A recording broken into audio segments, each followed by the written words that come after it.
The just-awakened Harvey looked worried because she had never been late. Then, two familiar figures approached.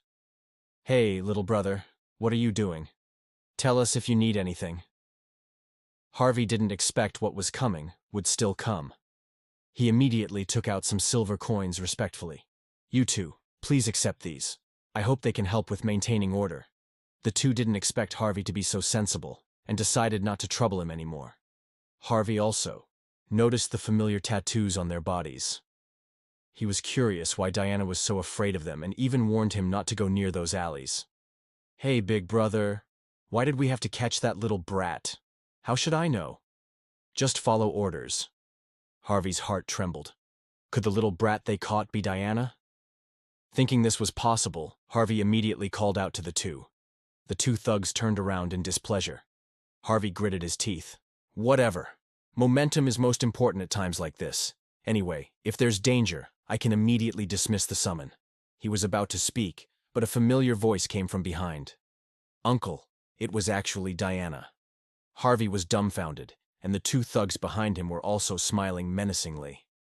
"Little brother." Harvey turned around stiffly, finally escaped the ordeal at the cost of his wallet shrinking significantly. He loudly questioned, "Why were you so late? Do you know how much money I spent looking for you?" However, Diana was choked up. "My brother is missing. Because of the food you gave me, he could finally eat his fill recently and became much healthier. But I just couldn't find him no matter how I looked." Seeing the girl didn't seem to be lying, Harvey remembered what the thugs had said and told Diana. She immediately broke down. "Why is this happening?" Harvey wanted to comfort her, saying, "Don't worry too much. If they want ransom, I'll help you pay." But Diana shook her head frantically, saying, "They didn't take Aaron for money, but for his blood, because this city was a vampire's granary. All organizations, including Verilak, were managed by vampires. Even if they escaped the town, no one could survive." Diana cried in despair, as if she had already seen her fate. However, a pair of warm hands appeared like hope. "Cheer up a bit, Diana. Do you know where those guys took your brother?" Harvey's eyes were determined. Facing the girl's worried gaze, he smiled confidently. "Don't worry, Big Brother is best at dealing with those bad guys." Meanwhile, the village where Hans had stayed before was shrouded in an eerie blood-red glow. A figure stood on the rooftop, looking at the debris everywhere. This person murmured to himself, "What a pity. I originally wanted to steal it after the fragment of the Immortal King was completely repaired, but someone beat me to it. Although I don't know who it was, I still have their location." This person had an extremely pale face and a pair of eerie red vertical pupils. It was the vampire Harvey had heard about. At this moment, in a tavern, a Varlak member curiously asked, "You two are deep in debt. Where did you get money to treat people to drinks?" The bald one didn't hide it, saying he had just extorted a foolish outsider. As soon as he finished speaking, the door was violently kicked open. The member was about to get angry, when Shorthair gestured for him to sit down, then mockingly patted Harvey's head, introducing, "This is the outsider we extorted. Look, he's come to give us money again." "Really? Haha." Want laughter echoed continuously, but no one spoke up for the guards outside. Finally, Harvey spoke. "I'll only ask once. Where did you take the child you mentioned before?" Shorthair's face instantly darkened, giving you face, "And you dare act so arrogant. Don't you know who we are?" But before he could finish, a cold light flashed. Harvey's hidden dagger had precisely pierced his throat, blood spurting out. Harvey's voice was full of anger. "Who are you?" "Just a bunch of garbage scum." He took out one first with his tough and extreme regeneration skills. Harvey immediately twisted the blade and charged at the other two. The others quickly dodged left and right. One of them crouched down, trying to attack Harvey's abdomen, but found the knife couldn't penetrate. He panicked. Before he could react, his head was struck hard by the knife handle. Harvey sneered. "Didn't expect I was wearing armor, did you?" The remaining bald man tried to sneak attack from behind, but was easily blocked by a magic barrier before he could be shocked. The dagger had already pierced his chest. "How do you even have magic items?" The bald man said his last unwilling words and fell to the ground motionless. Harvey thought it was over, but there was a large group of thugs upstairs who heard the commotion and came down. When they saw several companions lying in pools of blood, their originally lazy expressions were instantly replaced by anger. Seeing this, Harvey wished he could slap his crow's mouth. But fortunately, he had brought many magic items. After an intense battle, Harvey finally took out everyone. He pulled out the blade stuck in his body. The wound quickly healed under extreme regeneration. Harvey stepped on the last survivor's face. "Where did you lock up the little boy you caught today?" Do you think I'll obediently tell you?"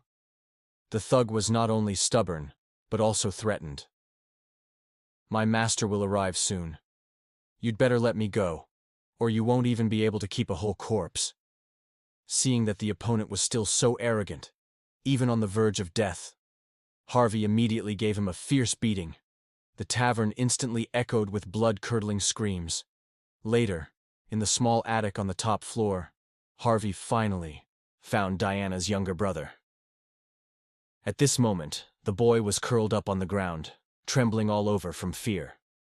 Harvey quickly comforted him softly. "Don't be afraid. I was sent by your sister to save you."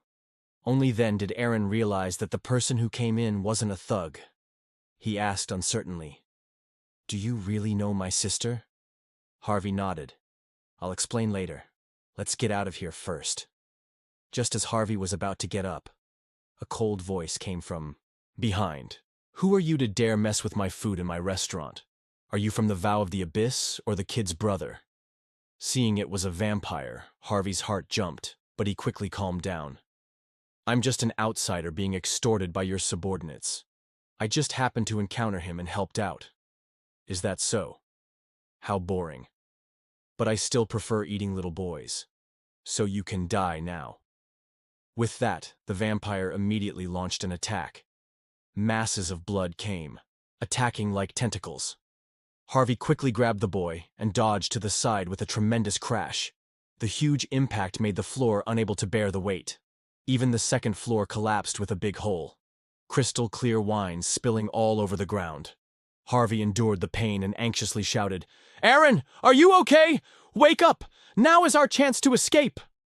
Aaron slowly regained consciousness while the vampire jumped straight down from the third floor. He said with some surprise, "You actually dodged that attack just now. Not bad reflexes. Just right for a warm-up before dinner." The vampire opened his sharp claws and rushed over. Harvey quickly pushed our run away, telling him to run quickly and not to come back no matter what happened. Then he picked up a sword from the ground to barely defend himself. Who would have thought the vampire's claws could also extend? Harvey was instantly scratched. Even his protective clothing couldn't withstand it. The vampire showed a ferocious smile. "Your body is quite sturdy, isn't it? Although you're not the originally planned lunch, you should still be very delicious." The vampire couldn't help but lick his lips. Harvey clenched his fist, still wanting to fight back, but his entire arm flew off in an instant. The rich smell of blood stimulated the vampire's taste buds. He opened his bloody mouth, already unable to wait to taste it. Harvey knew he had no chance of winning. A sense of determination surged in his heart. If that's the case, then let's die together. Instantly, fierce flames enveloped him. The vampire quickly retreated. "This is a fire magic item. When did you hide it in your mouth?" "Of course, it was when I fell to the ground. When I saw wine all over the floor, I had a premonition."